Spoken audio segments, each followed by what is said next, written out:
Hello, good evening সকলকে। তোমরা সবাই কেমন আছো? আমিও ভীষণ ভালো আছি। তো আজকের ব্লগটা আমি শুরু করছি রাত 10টায়। এখনই আমি গুড ইভিনিং বলছি, যেহেতু এখন আমি ডিউটি থেকে ফিরে কাজ শুরু করছি। তার কারণ হচ্ছে আজকে আমার লেট হয়ে গেল। এর একটাই কারণ, বালিতে আমি মার্কেটে চিকেন খুঁজলাম, কোন্নগরে এসে দুটো মার্কেটে চিকেন খুঁজলাম বা মাটন খুঁজলাম অ্যাট লাস্ট। তো কিছুই আজকে পাওয়া যাচ্ছে না। তার কারণ আজকে যেহেতু মকর সংক্রান্তি, আজকে মিট জাতীয় কোনো জিনিস হয়তো পাওয়া যাচ্ছে না।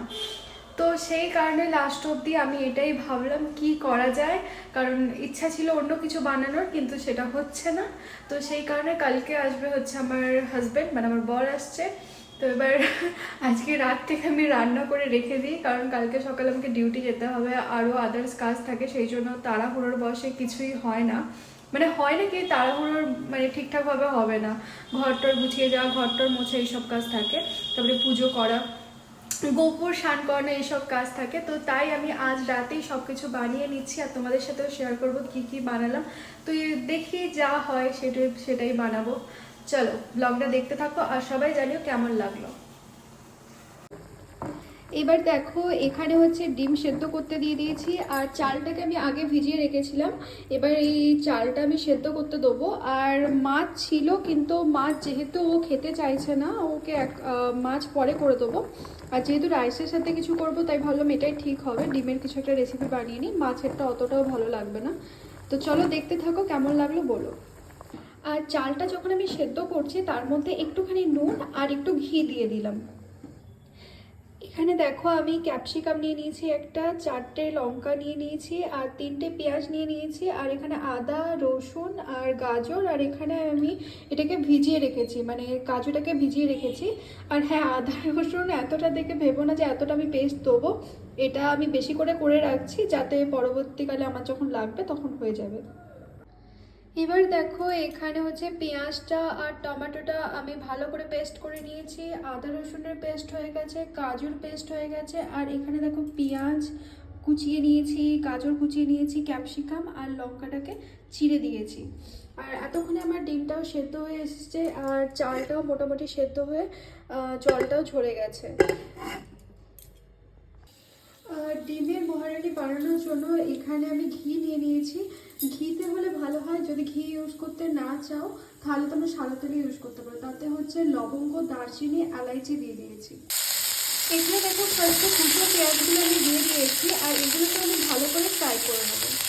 এখানে ডিমগুলোকে আমি ছুরি দিয়ে একটু কেটে নিয়েছি, যাতে মশলাগুলো ডিমের মধ্যে ভালো করে ঢোকে। আর এখানে পেঁয়াজগুলো মোটামুটি লাল লাল করে ভাজা হয়ে গেছে। এরপর এতে আমি দিয়ে দিলাম টমেটো আর পেঁয়াজ, যেটা আমি পেস্ট করে রেখেছিলাম ওটা আমি দিয়ে দিলাম।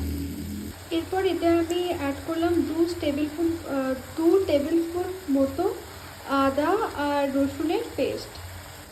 এবার আমি এটাকে ভালো করে, সরি অ্যাকচুয়ালি স্ট্রিমে ক্যামেরাটাই বোঝা যাচ্ছিল না, এখানে এটাকে আমি ভালো করে এবার কষে নেবো। এবার এর মধ্যে আমি কাজুর পেস্টটাকে অ্যাড করে দিলাম। এবার এর মধ্যে আমি অ্যাড করে দিলাম যেটা আমি ফেটিয়ে রেখেছিলাম টক দইটা, ওই টক দইটা আমি অ্যাড করে দিলাম। এবার এটাকে আমি ভালো করে মাখিয়ে নেবো আর কষিয়ে নেবো। এবার এর মধ্যে আমি অ্যাড করছি নুন, তারপরে এতে আমি অ্যাড করে দিলাম ধনে গুঁড়ো, আর এরপর সামান্য পরিমাণে মির্চি পাউডার। এরপর অ্যাড করছি একটু ব্ল্যাক পেপার, মানে গোলমরিচের গুঁড়ো, আর একটুখানি গরম মশলা। এরপর এর মধ্যে জিরে গুঁড়ো অ্যাড করে দিলাম। তোমরা চাইলে জিরে গুঁড়োটা অ্যাড করতেও পারো, আবার নাও করতে পারো। এবার দেখো, আমি সামান্য পরিমাণ চিনি অ্যাড করে দিলাম। এবার দেখো, আমি ডিমগুলোকে অ্যাড করে নিয়েছি, আর অ্যাড করে একটু কষিয়ে নেবো। আর চাইলে তোমরা ডিমগুলোকে ভেজেও অ্যাড করতে পারো বা না ভেজেও করতে পারো, সেটা তোমাদের ইচ্ছা, যেরকম তোমাদের ভালো লাগে। আর এতে আমি বেশি জল দেবো না, সামান্য পরিমাণে জল অ্যাড করব, যদি একটু গ্রেভি গ্রেভি চাও। এবার গ্রেভিটাকে 5-7 মিনিট মতো ঢাকা দিয়ে রেখে দেবো। এখানে দেখো, কড়াইয়ে আমি ঘি দিয়ে দিয়েছি, ঘিটা গরম হয়ে গেছে। এখানে দেখো ঘি গরম হয়ে গেছে, এখানে আমি এলাইচি দিয়ে দিয়েছি, লবঙ্গ দিয়ে দিয়েছি, দারচিনি দিয়ে দিয়েছি। আর ডিমের যেটা মহারানি বানাচ্ছিলাম সেখানে মাঝে মাঝে খুলে একটু নেড়ে নিতে হবে। আর এখানে যে লঙ্কাগুলো ছিল ওই লঙ্কাগুলো আমি অ্যাড করে দিয়েছি, দিয়ে আরেকবার নেড়ে দিলাম, দিয়ে আমি এটাকে আবার চাপা দিয়ে দিলাম।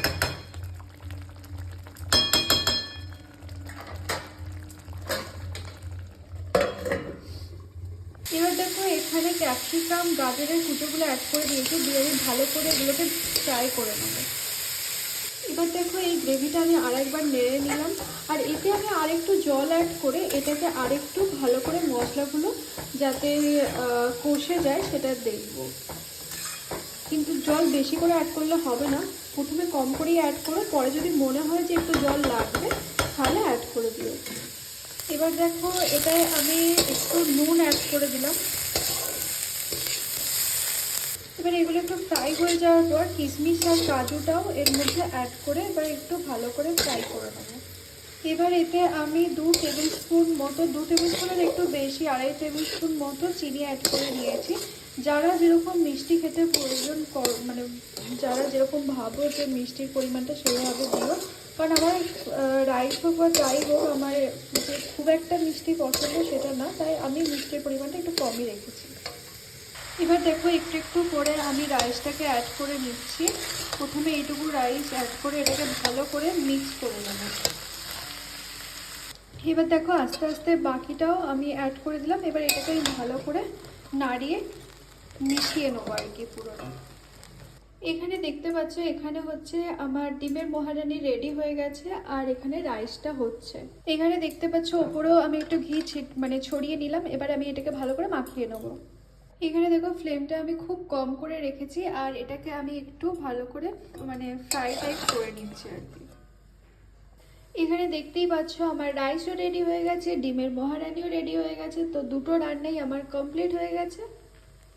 চলো তোমরা দেখে জানিও কেমন লাগলো, আর ভালো লাগলে লাইক কমেন্ট সাবস্ক্রাইব করো, ফলো করো ফেসবুকে থাকলে। আর যারা যারা এখনো পর্যন্ত সাবস্ক্রাইব করনি, ফলো করনি, তারা প্লিজ ফলো করে দিও, সাবস্ক্রাইব করে দিও।